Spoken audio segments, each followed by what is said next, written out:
The fluorescent lights hummed quietly above, their cold glow reflecting off polished hospital floors. Nurses moved with urgent footsteps and calm faces, pushing carts, adjusting IV lines, speaking in soft tones that carried strength.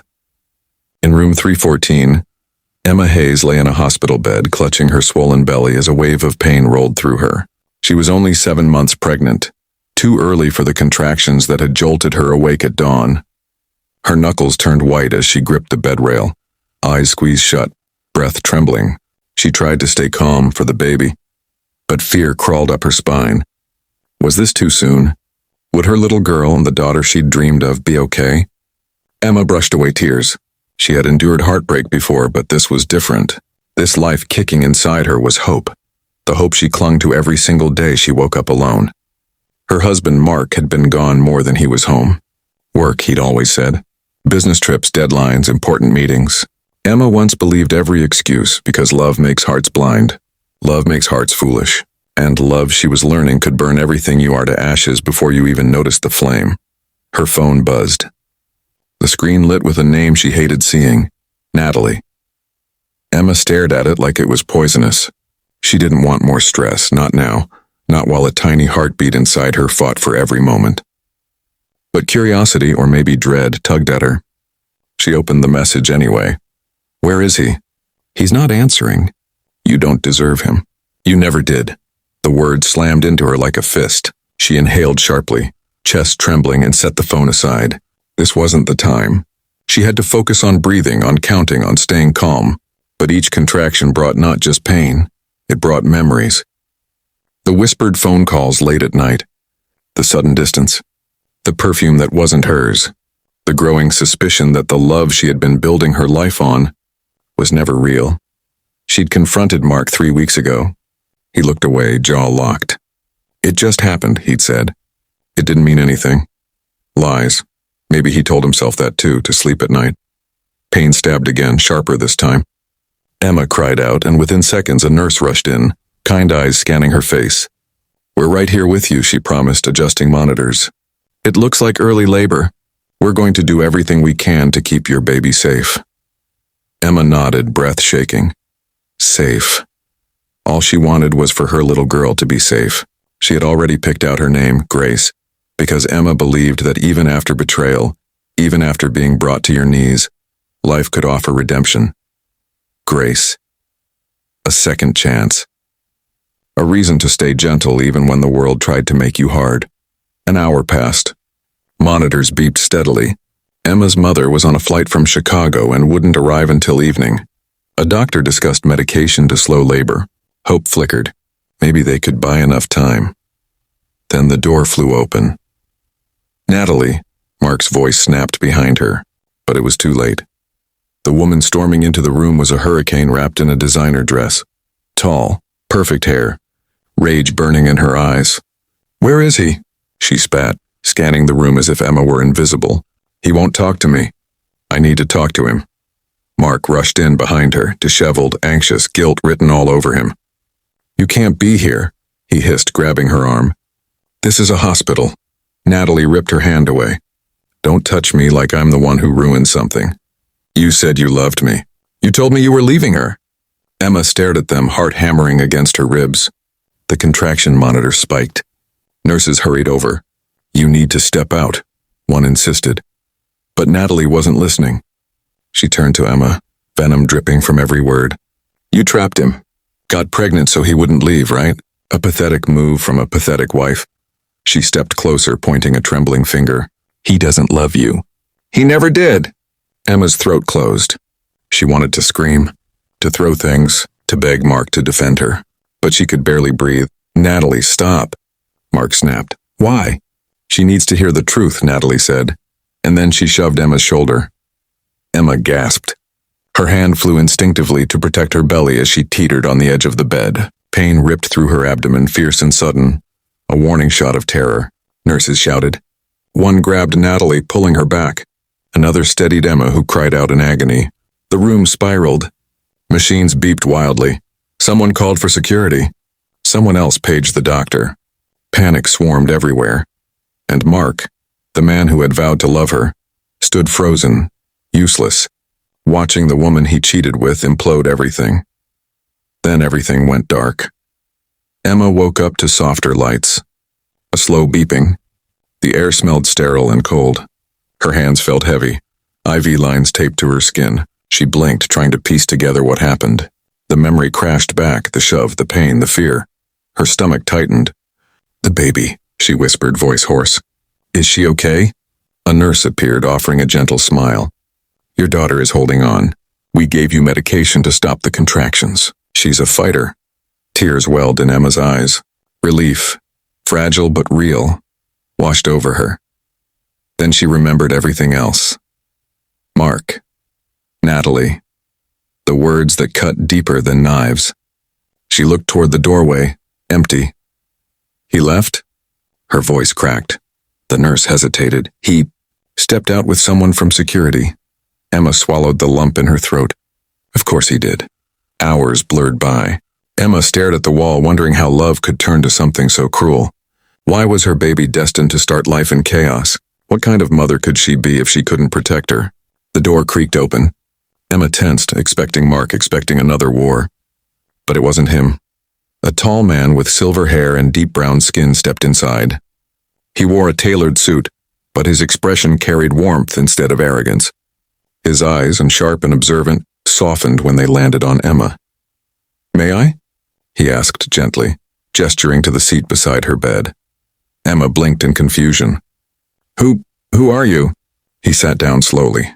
"My name is Daniel Walker," he paused. "And I'm Natalie's father." Emma's breath hitched. A chill crawled down her spine. "I am so deeply sorry for what happened," he said, voice low with remorse. "Natalie has been struggling emotionally. I've tried to get her help, but I wasn't fast enough." His eyes glistened, the look of a father who carried too many regrets. "She never should have been here. Never should have touched you." Emma didn't know what to say. Anger simmered in her veins, but this man didn't feel like the enemy. Daniel glanced down at his hands. "Can I tell you something? Something she doesn't know?" He waited for her nod. "Natalie isn't my biological daughter. I adopted her when she was 4. Her birth father, he was a very different man." His jaw tightened. Abusive, violent, her mother feared him. She signed away his rights. Emma's heart softened despite the hurt that still burned. Trauma shapes people in twisted ways. She suddenly saw Natalie not as a villain, but as someone drowning. She believes that every man who loves her will eventually abandon her. Daniel continued. So she tries to cling too tightly. She ruins things before they can leave her. He sighed. "I'm not excusing what she did. But I wanted you to know she's not evil, just wounded." Emma wiped a tear. "I don't want revenge," she whispered. "I just want my baby to be okay." Daniel's eyes warmed. "She will be. And I promise, Emma, no matter what, you will not go through this alone." Emma's brows furrowed. "But why would you help me?" Daniel offered a sad smile. "Because I know what betrayal looks like. My ex-wife left us. I worked constantly trying to give Natalie everything, but I failed to give her what mattered most. Trust, safety, love that stayed." He shook his head. "When that kind of love breaks, it shatters the soul." Emma stared at him. This man, a stranger, understood her pain more than her own husband ever did. And, he added, voice firmer now, because a child should enter the world surrounded by love, not fear. Emma's throat tightened. Kindness, real kindness, from someone owed nothing to her felt like a gift she didn't know how to accept. The door opened again. Mark walked in, eyes darting between Emma and Daniel. "What are you doing here?" he snapped. Daniel rose slowly, gaze steady. "I'm here as someone who cares about the well-being of this woman and her child. Something you should also care about." Mark's nostrils flared. "This is none of your business." "Oh, I assure you," Daniel said calmly. "If my daughter's actions put an unborn child at risk, it becomes very much my business." Mark bristled, but he didn't argue. Daniel was the kind of man whose authority was built, not spoken. "I'll be checking in," Daniel said to Emma before leaving. "If you need anything, I'll call me." When he left, silence stretched thick and jagged between Emma and Mark. "I'm sorry," Mark started, but the apology sounded mechanical. "She shouldn't have come here." Emma didn't look at him. But she did. Because you let her into our life. Mark exhaled sharply, guilt twisting his features. I never meant for you to get hurt. Emma finally met his eyes, and for the first time he saw the depth of what he'd broken. You already hurt me. She only finished what you started. Mark swallowed hard, but he had no defense. Not anymore. I think you should go, Emma whispered. He stared at her, stunned. Emma, please. Not now, she said, voice trembling but firm. I need to protect my daughter, and right now that means protecting myself. Mark stepped back, helpless, and left.